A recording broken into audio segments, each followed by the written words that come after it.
Hey everybody, welcome. Today I'm here to talk to you about things called intermolecular forces. Now, we started off earlier this year talking about things that make up atoms and how they come together to form atoms. Then we talked about how atoms come together and interact with each other to make each other stable. But now we're going to talk about how many ions or molecules work together to cause all of the properties of the different substances that you see that you both know and love. So let's bond through this topic of intermolecular forces.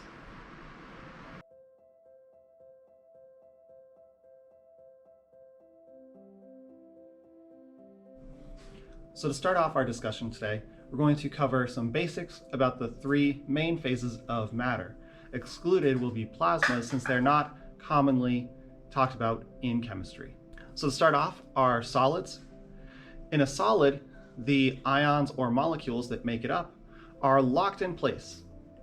They are stuck together because they have some kind of attractive force, and those attractive forces are what we'll discuss later, the intermolecular forces.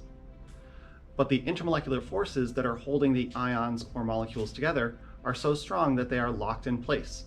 And because the particles, whether ions or molecules, are locked in place, a sample that is made of particles that are in solid state is going to have definite shape and definite volume. You can't compress it, and they all are not going to move past each other. Now, solids can be crystalline or amorphous. Crystalline solids are where the particles need to be in a very regular arrangement, and crystalline solids would be things like a snowflake or a salt crystal, whereas amorphous solids are things where typically the molecules, the particles that make up the solid, are larger and they have no regular arrangement. And that would be things like butter or wax or glass. Those are amorphous solids. When you heat up a solid, all that happens is that the particles that are vibrating, they can vibrate more. So when you heat up a solid, the temperature changes cause more or less vibration. Higher heat, more vibration of the particles, but they are still locked in place. If the vibrations start to have so much force to them, then the attractive forces between the particles can break, and you end up with a liquid where the particles are still slightly attracted to each other, but they have so much energy that they are flowing past one another. A liquid still has definite volume. You can't really compress a liquid, but they do not have a definite shape since the particles can flow past one another, and so they take the shape of their container. As the particles move more quickly and flow more, eventually they will have so much energy that they are going to be able to escape the attraction between the particles and start flying around in open air, and that is a gas. So gas is where the particles have so much kinetic energy or energy of movement that they overcome completely the attractive forces between the particles. The particles generally move in straight lines. They are much more spread out, and a gas sample does not have any specific shape or size, but it occupies the same size and shape as its container. So as you saw with the different phases of matter, it's dependent on how much the particles are moving and if the movement of the particles is enough to shake them loose of those attractive forces between the particles in the sample. Those forces of attraction between the particles in the sample, whether between ions or between molecules that make up the sample, those are called intermolecular forces. All of the types of intermolecular forces between the strongest and the weakest are all due to electrostatic or magnetic interactions. The strength of those interactions, how much the particles stick together, will determine at what temperature that sample is going to melt or boil. It also helps determine if the sample will be solid, liquid, or gas at room temperature, as well as what that sample could dissolve in. Now, because these intermolecular forces are based on electrostatic attraction, the strongest intermolecular force is between things that have a charge, because those have very strong electrostatic magnetic attraction to each other. And so the strongest type of intermolecular force is called ion-ion. This is the type of intermolecular force that holds salt grains together. It holds the positive ion to the negative ion because of electrostatic forces. Now, all different salts have different amounts of pull between those ion-ion interactions. Some are stronger, some are weaker. It's dependent on two things: the amount of charge on each particle, so whether something is a 1 plus or 2 plus, as well as the anion, whether it is a 1 minus, 2 minus, 3 minus, etc. The higher the charge, the more attraction there is.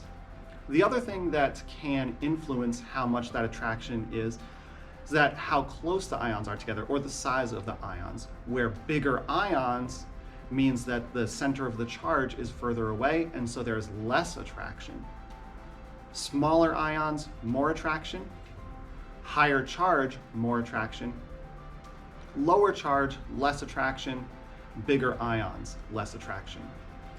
Those things can be estimated by placement on the periodic table of elements, because lower down within a column, those are larger ions, larger atoms. And so the larger or the further down they are, the less attractive force they would feel in an ion-ion intermolecular force. The higher up, the more attraction they would feel to an oppositely charged ion. Also in column 1, those all form ions with a 1 plus, whereas column 2 form ions with a 2 plus. And so these would have less attraction to anions than these, because these are 2 plus. What makes more of a difference is the size of the ions, since you can see that that value is in the denominator, but it's also squared. And so increasing the distance or the size of the ions has a drastically greater effect on the lattice energy, or how much energy it takes to separate the ions in that crystal lattice. This occurs between ionic compounds. You can see some examples here. They form a crystal lattice where the positive and negative ions are alternating in a three-dimensional arrangement, depending on their ratio and size. And these things, because they are so strongly attracted together, these are typically going to be solids at room temperature and have very high melting and boiling temperatures. It takes a lot of energy to get them to move enough to escape those electrostatic forces. The next type of intermolecular force is actually between two different substances. It's called ion dipole. This is between an ionic compound, or those ions in a crystal lattice, and dipole of the molecule that is polar. And so this is between two separate substances: an ionic compound, a type of salt, and a polar solvent, or a polar substance that is made of molecules that are polar. This is typically used to describe how a polar solvent can dissolve an ionic compound, because if a molecule is polar, recall that it has a positive end and a negative end. And so that negative end of that molecule can have a strong pull on the positive ion in the crystal lattice. And that's shown here. We have a polar molecule, water, with the delta negative, meaning it's partly negative here. And the green line here is showing that it is having an attractive force, or pulling on, the positive ion in this salt crystal. Over time, what would happen is that the positive ions would be pulled loose and surrounded by water molecules, all with their negative oxygen ends toward it, with these forces of attraction. The negative ion in the salt would be surrounded by water molecules in the opposite orientation. Recall that if the oxygen end is partly negative, the hydrogen end is partly positive, and so the hydrogen end that's partly positive would surround and associate with the negative ion. The last forces of interaction that I'm going to talk about are all subsets of something called van der Waals forces.